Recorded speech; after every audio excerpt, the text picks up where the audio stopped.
Anyone else excited about a new park set to be added on the west side of our city?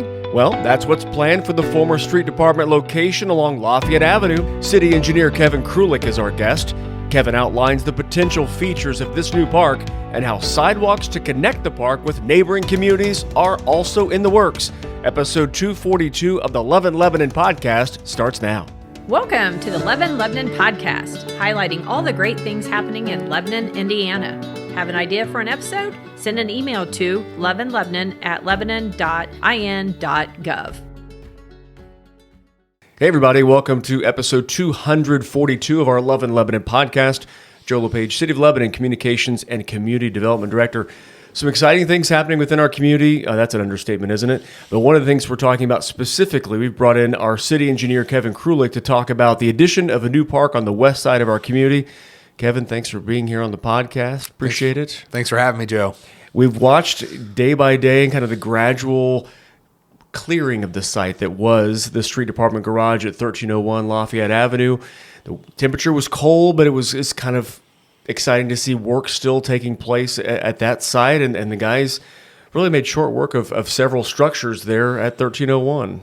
They did. Always exciting to see change, see improvements, see us doing things to clean up and better our community. So excited to get things going. And a brief history lesson, everybody. The street department garage is not the only tenant that resided along Lafayette Avenue at that location.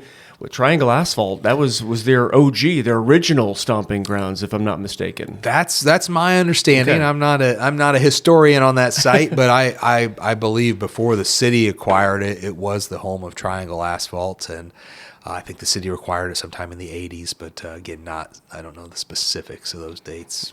And so as the street department, as it was dubbed back in the day, now the Lebanon Department of Public Works, resided in that location and grew there and did a great job there, but really outgrew the space, and it became very, very dated, and it was really took a knock on the quality of place, the workplace for workers that were there. Standing water and toilets, difficulty in flushing standing water everywhere, all that. It was tough. Yeah, without being said, you can go into detail if you want, but that kid-friendly facility had outlived its useful life. It had served the community well, and we were at a point where, as the city is growing, it was time to take care of the people that take care of us, that plow our streets and make sure our drains flow and all those other things that the Department of Public Works does.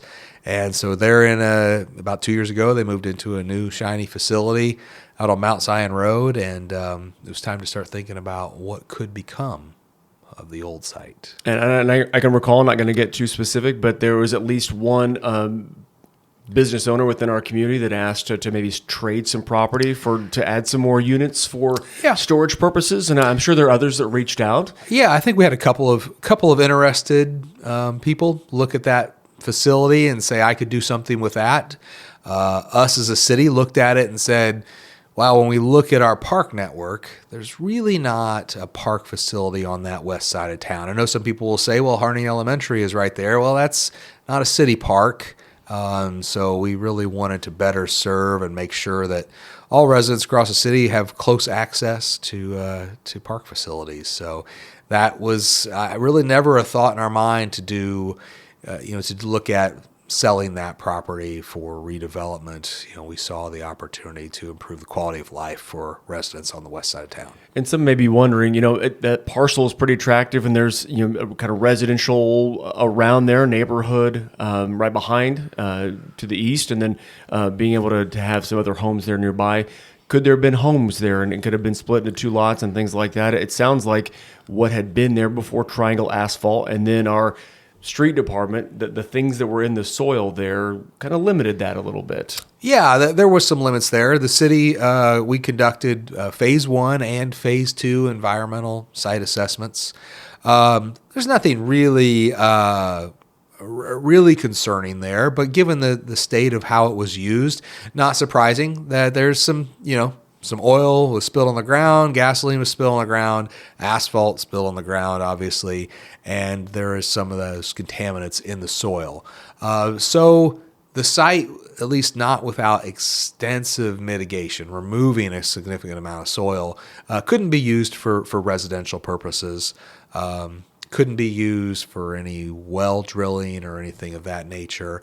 But the levels of contamination are such that the soil could be capped, say with a parking lot or a skate park even, and contained in that fashion. And as long as you're not putting any groundwater drinking wells and you're not putting any residential properties there, the site is completely acceptable for park use and other open space use. And so you kind of alluded to it a little bit. Great transition there. It's like we talked about what we were going to talk about before we hit record. It's funny that way. Yes. We have that synergy, I guess. But you talked about the skate park and things like that. What went into kind of figuring out what may reside at this park now? Right now, the name of it is West Side Park because it's on the west side of our community. Who knows? Maybe that stays. Maybe that changes. Whatever. But what went into kind of figuring out what was going to go there? Splash pad is more or less on the south side. Could we add another one similar to the one Admiral Longley and dog parks and things like that? What went into kind of figuring out what potentially is going to be here? Yeah, a lot went into it, and really the planning department led the charge there. I want to thank Derek Warren for his efforts. Derek Warren wears a lot of hats, but one of those hats is like kind of our brownfield program throughout the city. So the brownfield grants that we get helped to cover the cost of those phase 1 and phase 2 assessments.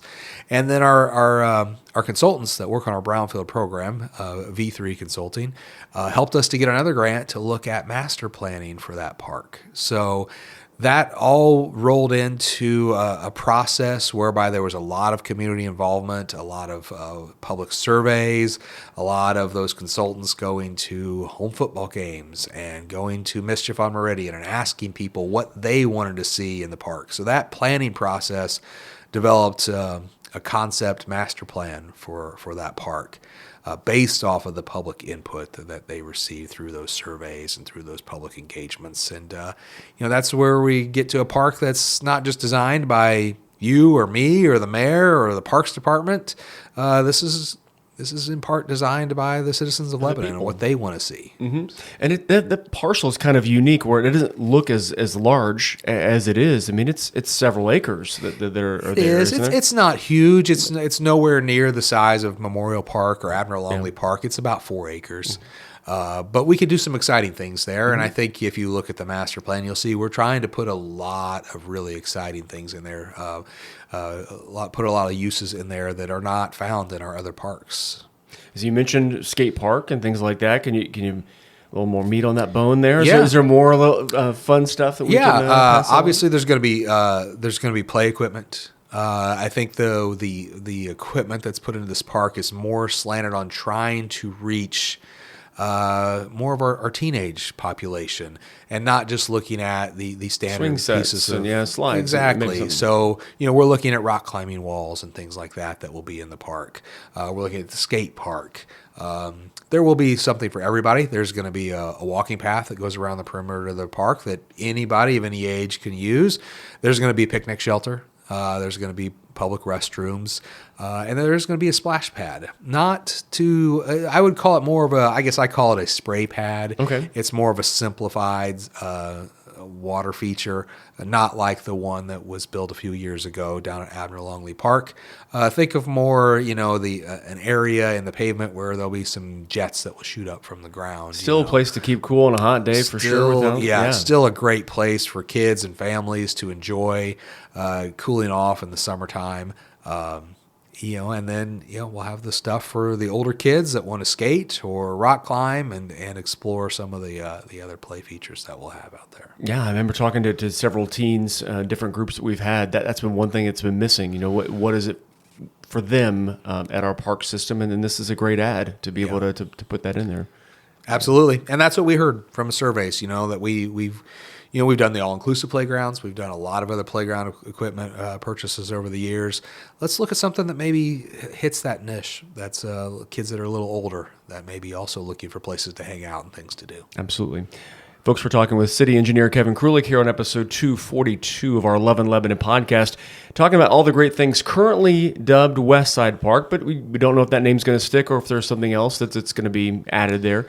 If you don't mind filling us in on how this, where we are not at now. The surveys were sent out and filled out, and now the building sites are now cleared.